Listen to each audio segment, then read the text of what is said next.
জনাব আলহাজ জয়নাল আবেদিন।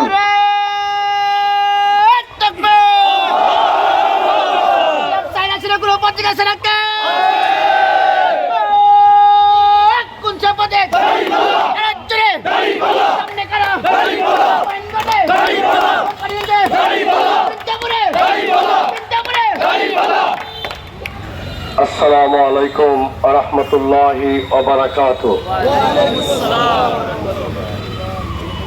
আলহামদুলিল্লাহ আলহামদুলিল্লাহ লাকাল হামদ। আমরা সেই মহান সত্তার শুকরিয়া আদায় করছি যিনি আমাদেরকে আজ থেকে একটি বছর পূর্বে ফ্যাসিবাদ মুক্ত একটি বাংলাদেশ উপহার দিয়েছিলেন। সেই মহান রবের দরবারে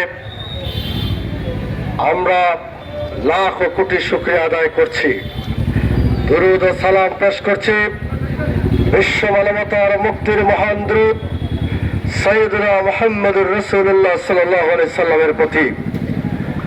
আজকের এই মিছিল পরবর্তী সমাবেশের সংগ্রামী জামাত উপজেলা আমির, জামাত ইসলামের সংগ্রামী নেতৃবৃন্দ, ইসলামী ছাত্র শিবিরের সংগ্রামী নেতৃবৃন্দ, শ্রমিক কল্যাণ ফেডারেশনের সংগ্রামী নেতৃবৃন্দ, যুব বিভাগের সংগ্রামী নেতৃবৃন্দ, ওলামা পেশাজীবী বিভাগের সংগ্রামী নেতৃবৃন্দ, সমবেত আমার প্রাণপ্রিয় কর্মী ভাইরা, দেশবাসী, আপনাদেরকে আবারও সালাম দিচ্ছি। আসসালামু আলাইকুম ওয়া রাহমাতুল্লাহি ওয়া বারাকাতুহু। আমরা 2024-এর জুলাই বিপ্লবের অসংখ্য শহীদের রক্তের বিনিময়ে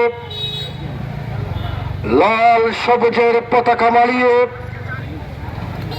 রক্ত সাগর পাড়ি দিয়ে বাংলাদেশের রক্তিম দিগন্তে ওই সবুজ পতাকাকে রক্তে লাল করে দিয়ে যে বিপ্লব সংগঠিত হয়েছিল, সেই বিপ্লবে যারা শহীদ হয়েছেন, আবু সাইদ, মুকসা, ওয়াসিম, রাহান থেকে শুরু করে প্রায় 2000 ভাইয়ের শাহাদাতের বিনিময়ে বাংলাদেশের বহনদার মানচিত্র মুক্তি পেয়েছিল ফ্যাসিবাদ থেকে, মুক্তি পেয়েছে ফ্যাসিবাদী ষড়যন্ত্রের হাত থেকে, মুক্তি পেয়েছিল গণহত্যাকারী এক ফ্যাসিবাদী খুনি হাসিনার কবল থেকে। ঠিক কিনা? আমরা বিনম্র শ্রদ্ধা জ্ঞাপন করছি ওই সমস্ত শহীদদের প্রতি। আমরা ওই সমস্ত পঙ্গু মুক্তিযোদ্ধা, জুলাই বিপ্লবে যারা বুকের তাজা রক্ত দিয়ে ফ্যাসিবাদের প্রতিটি বুলেটের বুলেট খেয়ে আকাশ থেকে হেলিকপ্টার দিয়ে বিভিন্ন ধরনের অস্ত্র দিয়ে রাজপথে বাংলাদেশের প্রত্যেকটি জেলা, উপজেলা, গ্রামে, পথে প্রান্তে মুক্তিবাদের জনতার উপর, ছাত্রদের উপর, শ্রমিকদের উপর যারা গুলি চালিয়েছিল, রক্তাক্ত হয়েছিল, আহত হয়েছিল প্রায় 30,000 ছাত্র শ্রমিক জনতা, আমরা তাদের আশু রোগ মুক্তি কামনা করছি। প্রিয় বন্ধুগণ, বৃষ্টি মেঘাচ্ছন্ন এই মুহূর্তে আমরা আপনাদের সময় নষ্ট করতে চাই না। বাংলাদেশ জামাত ইসলাম জুলাই বিপ্লবের একটি অঙ্গীকার মুক্ত সংগঠন হওয়ার কারণে বাংলাদেশ থেকে ফ্যাসিবাদ মুক্তি আন্দোলনের অন্যতম মহানায়কের দায়িত্ব পালন করার কারণে বাংলাদেশ জামাত ইসলাম আজকের বর্ষপূর্তিতে স্মরণ করে দিতে চায়, ফ্যাসিবাদ মুক্তি আন্দোলনে বাংলার ছাত্র সমাজ রক্ত দিয়েছিল শুধুমাত্র ইউনূস সরকারে প্রতিষ্ঠা করার জন্য নয়। ঠিক কিনা? রক্ত দিয়েছে বাংলাদেশে প্রত্যেকটি ঘরের উপযুক্ত ভিজুয়াল বিচার ব্যবস্থা করার জন্য। ঠিক কিনা? রক্ত দিয়েছিল বাংলার ছাত্র সমাজ প্রত্যেকটি এলাকা থেকে বৈষম্য দূর করার জন্য। ঠিক কিনা? রক্ত দিয়েছিল বাংলাদেশের যে সংবিধান ফ্যাসিবাদ তৈরির মূল হাতিয়ার ছিল, ওই সংবিধানকে সংস্কার করার জন্য। ঠিক কিনা? বাংলাদেশের জনগণ রক্ত দিয়েছে বাংলাদেশে একটি অবাধ, সুষ্ঠু, সুন্দর, নিরপেক্ষ নির্বাচন নির্বাচন ব্যবস্থা তৈরি করার জন্য, ঠিক কিনা?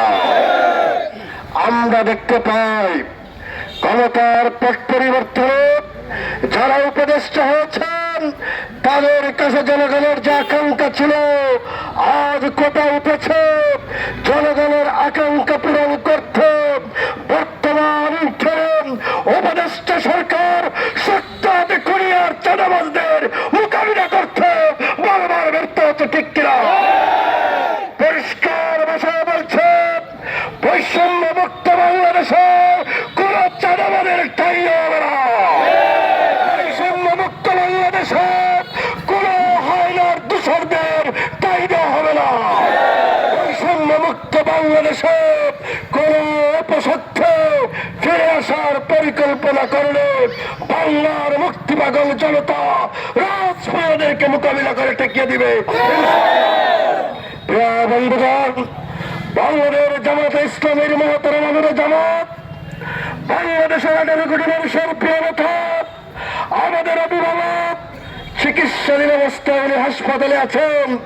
উনি ওনার সহকর্মীদের মেসেজ পাঠিয়েছেন জুলাই বিপ্লবের বর্ষপূর্তিতে আমরা যেন রাজপথে আমাদের সবকিছু দিয়ে প্রত্যেকটি কর্মসূচি বাস্তবায়ন করে বাংলাদেশের তৌহিদি জনতা নতুন বাংলাদেশের যে স্বপ্ন দেখছে, আগামী দিনের স্বপ্ন হচ্ছে ইসলামের বাংলাদেশ, আগামী দিনের বাংলাদেশ হবে আল কোরআনের বাংলাদেশ, আগামী দিনের বাংলাদেশ হবে শাহজালাল শাহাবুদ্দিনের বাংলাদেশ, ঠিক কিনা? ইসলামী ছাত্র শিবিরের বাইরে শাহাদাতের রক্ত সাগর পালিয়ে আজ তারা এই পর্যায়ে এসে পৌঁছে তারা বক্তব্য দিচ্ছে প্রত্যেকটি শিক্ষা প্রতিষ্ঠানে কোন সন্ত্রাস বরদাস্ত করা হবে না। প্রত্যেকটি শিক্ষা প্রতিষ্ঠানে কোন বৈষম্য বরদাস্ত করা হবে না। আসুন পলাশের অন্ধকানন থেকে 24 জুলাই পর্যন্ত প্রত্যেকটি বাঁকে বাঁকে এদেশের তৌহিদি জনতা রক্ত দিয়ে রাজপথকে রক্তাক্ত করে বাংলাদেশের 56,000 বর্গ মাইলে আল কোরআনের তৌহিদি পতাকা উড্ডীন করার জন্য তারা জীবন দিয়েছে, ঠিক কিনা? আগামী দিনের নতুন বাংলাদেশ গড়ার অঙ্গীকার নিয়ে নতুন বাংলাদেশে প্রত্যেকটি নেতার কর্মীকে দায়িত্ব পালন করার জন্য আমির জামাতের নির্দেশ পালনের প্রতি উদাত্ত আহ্বান জানিয়ে ভালো থাকবেন, সুস্থ থাকবেন। ধন্যবাদ সবাইকে। আসসালামু আলাইকুম।